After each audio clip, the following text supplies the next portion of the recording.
नेताजी के साथ एक दिन कार्यक्रम में आज हम मौजूद हैं लखनऊ में गृह मंत्री राजनाथ सिंह के साथ आज हम रहेंगे। और जो ये आवास है, ये आवास उनके बेटे विधायक जो हैं पंकज सिंह, उनका आवास है। और यहीं से वो कार्यकर्ताओं से मिलते जुलते हैं, काफ़ी संख्या में लोग भी आए हुए हैं। और यहीं से उनकी यात्रा जो है दिन की शुरू होती है, लोगों से, कार्यकर्ताओं से मिलने जुलने की यात्रा। और यात्रा के बाद वो शाम में जनसभाएं करते हैं। तो आज हम चलते हैं राजनाथ सिंह जी के साथ। गृह मंत्री राजनाथ सिंह अपने संसदीय क्षेत्र के लोगों से मुलाकात कर रहे हैं। कई डेलीगेशंस आए हुए हैं। इस कमरे के अंदर मुलाकात उनकी चल रही है यहाँ पे, और उन लोगों से मिल रहे हैं जो लोग हैं यहाँ के, उनके प्रतिनिधिमंडल हैं, राष्ट्र चेतना समिति है और इस तरह से जो व्यापार मंडल है, इस तरह से जो अलग अलग जो समितियाँ हैं उनके डेलीगेशन हैं, और अंदर मुलाकात चल रही है। उनके साथ स्ट्रैटेजी तैयार हो रही है कि किस तरह से जो उनका चुनाव है उसका किस तरह चल रहा है, कैसा चल रहा है। उनसे एक फीडबैक भी ले रहे हैं और मंत्रणा भी हो रही है कि किस तरह से चुनावी रणनीति। मंत्रणा जारी है। अंदर गृह मंत्री राजनाथ सिंह के बेटे नीरज सिंह भी आ गए हैं और वो भी अंदर आ गए हैं। और एक तरह से देखें तो पूरी मैनेजमेंट कहें चुनाव की, वो संभाले हुए हैं। पूरी जो प्लानिंग है वो कर रहे हैं कि किस तरह से चुनाव को, चुनावी जो रणनीति है उसको अंजाम दिया जाए। तो वो भी अब आ गए हैं और वो गृह मंत्री राजनाथ सिंह के साथ हैं और जो मंत्रणा चल रही है अंदर। तो ये देखा जाए तो पूरी रणनीति गृह मंत्री राजनाथ सिंह की सुबह की जो शुरुआत होती है वो कार्यकर्ताओं और अपने लोगों के साथ होती है, जिसमें मंत्रणा तैयार होती है कि किस तरह से आगे की रणनीति को अंजाम दिया जाए। स्थानीय डेलीगेशन से मिलने के बाद गृह मंत्री राजनाथ सिंह अलग अलग धर्म गुरुओं से मिलेंगे, नदवा भी जाएंगे और सबसे मुलाकात करेंगे, अपने लिए जन समर्थन मांगेंगे। तो चलते हैं अब मुस्लिम समुदाय के धर्मगुरु खालिद फिरंगी महली, यासू अब्बास, कलवे सादिक, कई लोगों से मुलाकात के बाद अब गृह मंत्री राजनाथ सिंह नदवा पहुंचे हैं और नदवा में के जो है मौलाना रावे हसन नदवी से मुलाकात कर रहे हैं। और ये मुस्लिम इंस्टीट्यूशन है, एक तरह से मैसेज है, एक तरह से संदेश है लखनऊ की तहजीब के लिए राजनाथ सिंह की। श्री राजनाथ सिंह तमाम तरह की व्यस्तताओं के बावजूद भी अपनी कॉन्स्टिट्यूएंसी के लिए समय निकालते हैं। स्टार प्रचारक हैं, गृह मंत्री हैं, इतनी जिम्मेदारियां हैं इन पे, फिर भी आज लखनऊ में हैं और जिस तरह से लोगों से मुलाकात कर रहे हैं, जो इनका कार्यक्रम है काफ़ी व्यस्त है। सर, इतने व्यस्त हैं आप फिर भी यहाँ के कार्यकर्ताओं के लिए समय निकाल रहे हैं? नहीं, आज का समय मैंने लखनऊ के लिए ही दिया है। कल से फिर दौरे पर जाऊंगा, फिर 5 को मध्य प्रदेश में रहूंगा, 4 को भी कल बाहर, 6 को मतदान करने के लिए आऊँगा। वैसे लखनऊ की जनता का मुझे बहुत ही स्नेह प्राप्त है, क्योंकि लगातार 5 वर्षों तक मिलता जुलता रहा हूँ। इसलिए कहीं चुनाव के समय बहुत ज़्यादा संपर्क करने की ज़रूरत नहीं है। यहाँ जिंदा संपर्क लोगों के साथ है। सर, आपकी रणनीति में जाते हैं, आप 1 to 1 मिलते हैं, एक तरह से देखें जितने धर्मगुरु हैं सबसे आपने मुलाकात की, सब लोगों से मुलाकात की। तो जो आपकी एक कार्यशैली है वो अटल जी की कार्यशैली लगती है क्या? लखनऊ में अटल जी की विरासत संभालने का एक वो तरीका है? नहीं, अटल जी एक विराट व्यक्तित्व थे, मैं उनसे कभी तुलना नहीं कर सकता। लेकिन ये बात सही है कि राजनीतिक क्षेत्र में वो हमारे आदर्श हैं, इसमें कहीं दो राय नहीं। सर, मतदान प्रतिशत लगातार कम हो रहा है, लखनऊ का मतदान है, आप क्या कहेंगे? आप यहाँ के लोगों को क्या कहेंगे? नहीं, सभी मतदाताओं से मैं यही अपील करना चाहूँगा कि मतदान इस लोकतंत्र के फर्म में एक बहुत ही से धार्मिक कार्य ही मान के करना चाहिए। और लोकतंत्र में मतदान करना ये तो देश निर्माण के लिए भी वो एक ये दायित्व माना जाता है। सर, मुद्दा जो है देश में राष्ट्रवाद और राष्ट्रीय सुरक्षा पे चुनाव हो रहा है। लखनऊ में विकास पे बहुत जोर दिया जाता है, वो मुद्दा लखनऊ में उस पर कहीं चर्चा नहीं दिखाई देती है। आपकी जब हम लोग कवरेज करते हैं उस समय तो ये बिल्कुल दिखाई देता है। लोग ये जानते हैं कि कितना मैंने काम किया है विकास के को लेकर, इसलिए मुझे बहुत ज़्यादा उसमें बोलने की जरूरत नहीं, स्वयं लोगों को एहसास है। तो देश में सर राष्ट्रवाद और सुरक्षा ही मुद्दा है?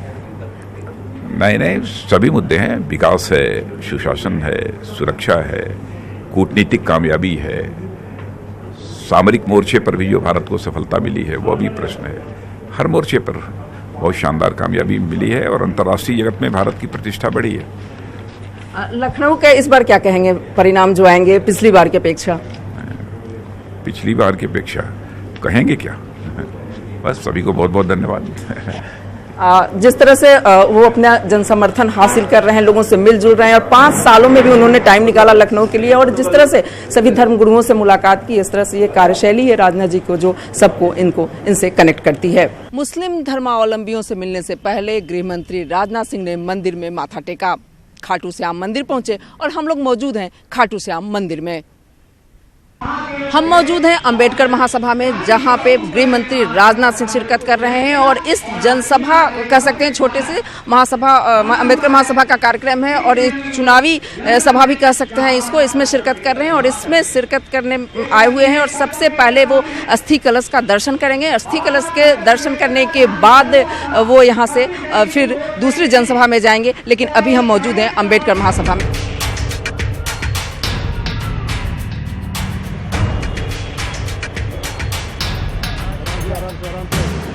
वीरेंद्र विक्रम सुमन, आप सभी साथी देते रहिए। भीमराव अंबेडकर की स्वीकार्यता केवल दलित समाज में ही नहीं है, बल्कि भारत के हर समाज में एक प्रकार से उसकी स्वीकार्यता बन चुकी है। और उन्होंने एक बात जो कही थी कि हमें ऐसे समाज का निर्माण करना है कि कोई भी व्यक्ति अपने जीवन में मौके और मुकद्दर का मोहताज न रहे, मौके और मुकद्दर का कोई मोहताज न रहे, ये उन्होंने कहा था। बहुत बड़ी चीज कही थी। अब देखिए, उन्होंने, लोग ये कहते हैं ना, केवल दलितों की चिंता की ना, बहुत बड़े राष्ट्रवादी थे और सबकी चिंता करते थे और समरस समाज चाहते थे। अनटचेबिलिटी समाप्त होनी चाहिए, छुआछूत समाप्त होनी चाहिए, समरस समाज होना चाहिए, एकजुट समाज होना चाहिए। बराबर बाबा साहब भीमराव अंबेडकर की यही कोशिश रही है, जहां तक मैं जानता हूं। यह बात सच है, यह समाज जिसकी आज हम लोग दलित समाज की चर्चा कर रहे हैं, यह सर्वाधिक पिछड़ा, सर्वाधिक शोषित रहा है, इसमें कहीं दो राय नहीं। तो जो सर्वाधिक शोषित है, सर्वाधिक पिछड़ा है, सर्वाधिक कमजोर है, तो उसके लिए ज्यादा तो करना ही पड़ेगा। यह तो नैतिक धर्म है। अब जिस राजनीतिक पार्टी में मैं काम कर रहा हूं, भारतीय जनता पार्टी, अब हम लोग 3 प्रेरणाएं हैं जिस पर की काम कर रहे हैं हम लोग। महात्मा गांधी की राजनीतिक विचारधारा और बाबा साहब भीमराव अंबेडकर का सामाजिक सरोकार और पंडित दीनदयाल उपाध्याय की आर्थिक संस्कार, ये 3 प्रेरणाओं पर भारतीय जनता पार्टी इस समय देश में काम कर रही है।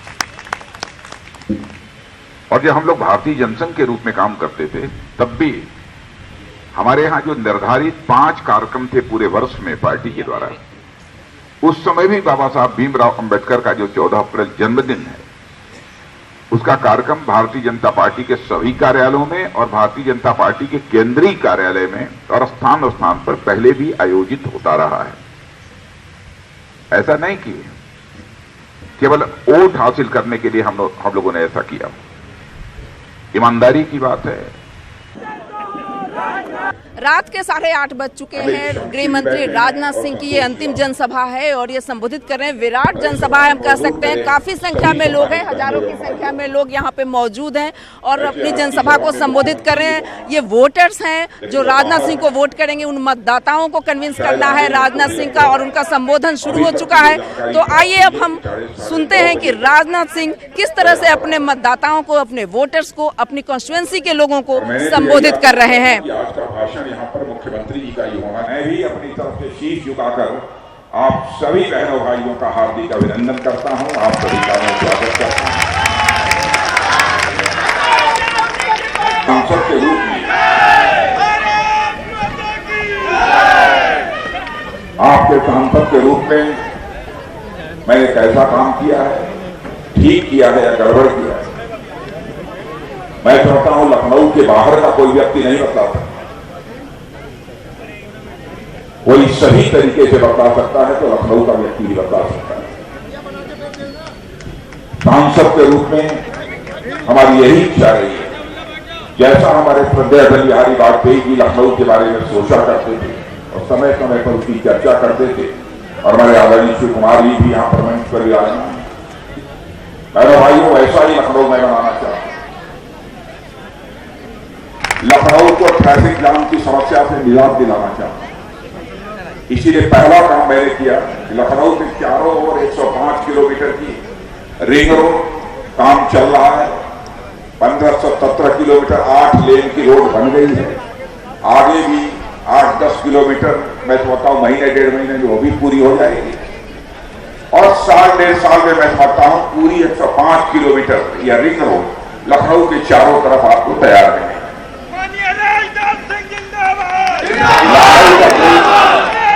कोई भी व्यक्ति बाहर का कोई भी व्यक्ति यदि लखनऊ आना चाहता है, मैं आपसे अपील करने आया हूं, केवल सरकार बनाने के लिए आपसे वोट मांगने नहीं आया हूं, बल्कि मैं देश बनाने के लिए आपसे वोट मांगने आया हूं।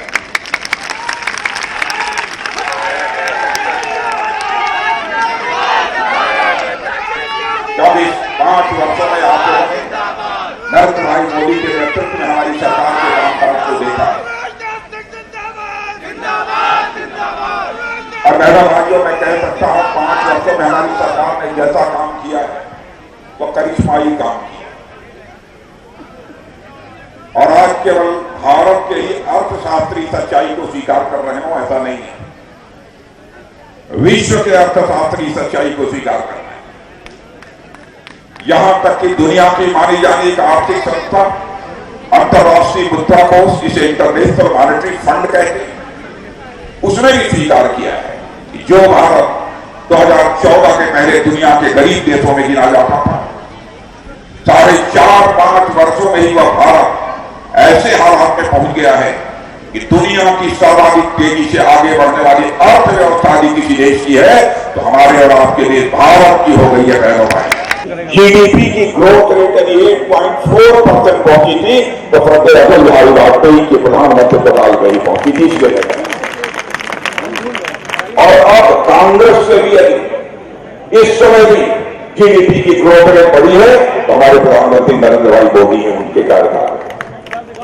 सुबह की शुरुआत योगा और पूजा पाठ करने के साथ ही राजनाथ सिंह लोगों से मिलते हैं, कार्यकर्ताओं से मिलते हैं, अपने निवास पे मिलते हैं और व्यस्ततम कार्यकर्ताओं के साथ, क्योंकि कार्यकर्ता भी उतने ही व्यस्त हैं जो उनके लिए चुनाव की रणभेरी में उनके साथ जुटे हुए हैं। तो व्यस्ततम दिनचर्या के साथ राजनाथ सिंह की जनसभा आज समाप्त हो गई। लगभग 9 बज चुके हैं और यहाँ से निकलने के बाद राजनाथ सिंह अपने आवास पे जाएंगे और वहाँ भी मंथन करेंगे, कार्यकर्ताओं के साथ बैठक होगी। यानी कि जो सुबह की शुरुआत होती है काफ़ी व्यस्त रहता है और देर रात तक यह व्यस्ततम दिनचर्या उनकी शुरू रहती है, चलती रहती है। कभी दूसरे प्रदेश के दौरे पे रहते हैं तो देश भर में इनका दौरा रहता है, लेकिन आज वो अपने कॉन्स्टिट्यूएंसी में है, लखनऊ में है और सुबह से लेकर के देर रात तक जो उनका कार्यक्रम है वो चलता रहता है। तो इस तरह से देखा जाए तो यहाँ भी जो कार्यक्रम वो खत्म कर चुके हैं, लेकिन कार्यकर्ताओं से मिलना जुलना नहीं भूल रहे हैं। यहाँ भी गाड़ी में बैठने से पहले हम देख सकते हैं कि किस तरह से लोग उनका सेल्फी ले रहे हैं उनके साथ, किस तरह से लोगों को मिल रहे हैं, किस तरह से मतदाता जो लखनऊ कॉन्स्टिट्यूएंसी के लोग हैं वो उनके वोटर्स हैं, वो वोटर्स को कितना तवज्जो देते हैं ये देखने से पता चलता है कि किस तरह से लोगों के साथ वो मिक्सअप होते हैं, किस तरह से लोगों, क्योंकि जनसभा खत्म हो चुकी है, अब वो जाना है उनको और यहाँ से तब भी लोग उनको घेरे हुए हैं और उनको यहाँ से निकलने के बाद भी उनकी जो व्यस्ततम दिनचर्या है वो खत्म नहीं होगी। वो घर पहुँचने के बाद भी वो दिनचर्या चलती रहेगी, क्योंकि देर रात तक जो बैठकों का दौर चलता है वो चलेगा, उनके आवास पे चलेगा।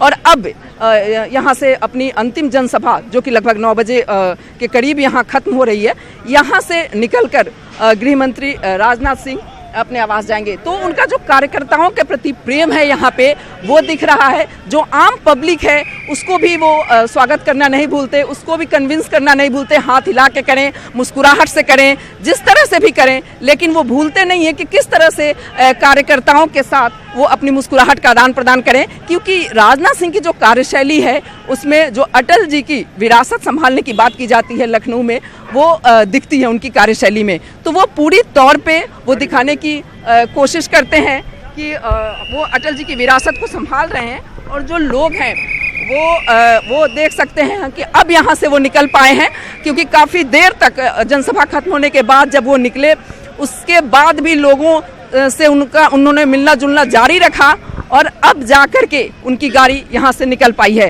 तो ये है गृह मंत्री राजनाथ सिंह। जो कि अपना उनका व्यस्ततम दिनचर्या कहा जा सकता है कि रहता है। और यहाँ पे देख सकते हैं कि किस तरह से वो लोगों का अभिवादन कर रहे हैं और इस अभिवादन के साथ ही अब वो अपने आवास पहुँचेंगे। वो अपनी दिनचर्या, व्यस्ततम दिनचर्या की समाप्ति देर रात तक होगी, जब मीटिंग्स वगैरह वो खत्म कर लेंगे कार्यकर्ताओं के साथ। और आज की नेताजी के साथ एक दिन के कार्यक्रम में लखनऊ से फिलहाल इतना ही। हम फिर मौजूद होंगे दूसरे नेताजी के साथ। कैमरामैन गुलजार खान के साथ रंजना, न्यूज़ 18 लखनऊ।